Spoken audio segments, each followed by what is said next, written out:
Hi! Today I want to talk to you guys about The Girl with All the Gifts. Usually I feel like I have more props to show you, but since the film is still in cinemas and I listened to the audiobook, this is sort of the best I can do. So this book came out about 2 years ago and I think it's done so well because I know so many people that have read it. I never got around to reading it and I was interested in reading it before I saw the film, but then I was invited to an advanced screening and I really wanted to go see it, so I saw it before I read the book. Shame, shame. But I'll also be talking in this video about whether I think you should go see it first or read it first. But to start off with, I will sort of explain what the book is about. The book starts off at an army base and it centers around a couple of different characters. There is Miss Justineau, who is a teacher. There is a scientist called Caldwell. Then there is someone who I think is the leader of the military base, who is Sergeant Parks. And then there is Melanie, who is a young girl. I think she's about 10 years old. She is locked in this bunker. Lots of other kids are in their individual rooms, and every day they get wheeled into the classroom. They're all sort of bound, strapped into a chair where they are taught. I don't want to give away too many spoilers. It won't really reveal the ending, but I'm definitely gonna have to tell you something that I think you also see in the trailer. So if you don't want any spoilers at all, probably stop watching now. One of the vital things you sort of need to know, and you find out I think pretty early in the book, is that all the little kids have been infected by the zombie fungus, I guess. But they're all very different from the normal zombies because those just sort of like either run around like crazy or just stand still in place. But these kids are quite intelligent and they get told all these stories and they write stories and talk and function like normal human beings unless they really catch the scent of a human. Miss Justineau, who is one of the teachers, she spends loads of time with these kids and she sees them as, I guess, human children, while lots of other people in the base are like, no, these are monsters. They're just like this virus pretending to be kids. But there's a very special bond between Melanie and Miss Justineau, and this is one of the reasons that when the base goes down under attack from zombies, that they sort of make it out together with the sergeant and Dr. Caldwell. That's about as much as I want to tell you about the plot, really, but the story sort of goes on from there. I saw the film first. I freaking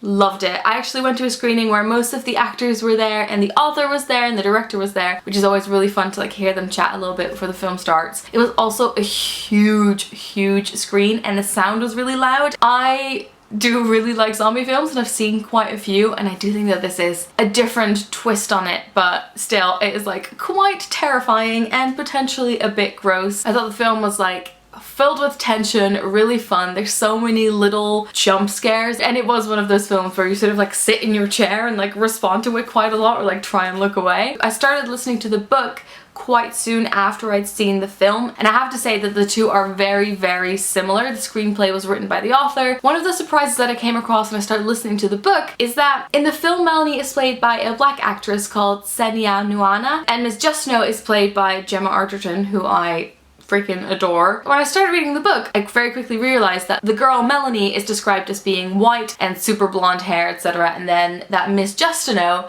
is described as black. I'm not entirely sure what the reason for this switch was, and I do feel like it has like an effect on the film, but I'd be really curious to hear what you guys think about that as well in the comments. The book has some absolutely genius lines that just made me chuckle. It's really descriptive, the dialogue is really good, and I do feel like I sort of equally enjoyed it as I did the film. There were some differences, like for example in the book you learn a bit more about the reason why the base was attacked and who was behind it, and also you get a lot more background information when it comes to how did this infection start, and you actually realize that it's been 20 years since it started, though in the film you feel like maybe it was like 5 or something. Also, I think in the book everything seems even more hopeless than it is in the film. In the book, it feels like the story focuses a lot more on Miss Justineau and her point of view, even though it switches a couple of times, while the film felt very focused on Melanie and you were seeing lots of things from her point of view. I love in a film or a book when there is like a person or a creature, etc., who is experiencing human life or the outside world for the first time. There's quite a lot of films that sort of toy with this. Again, usually it's like beautiful shots of nature and that kind of thing, but also,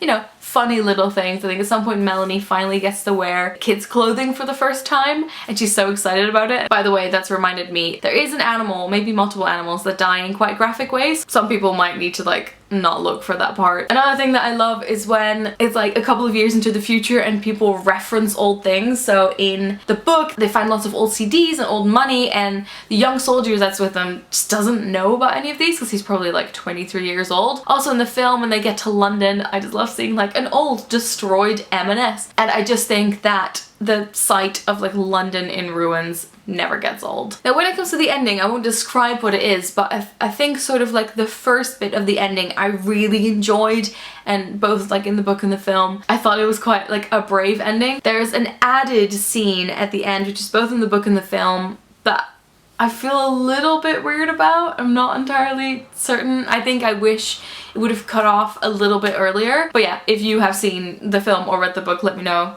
what you prefer. So finally, should you read the book or see the film first? I think probably read the book first. You can definitely entirely go see the film without reading the book if you have no intention of reading the book, or if you want to see the film and then wait for like a couple of months before you read the book. But I think in an ideal situation for this one, I probably would have liked to read the book first. Alright, I think that's everything I have to say about this book and film. I hope you guys enjoyed this video, and I will talk to you guys later. Doei!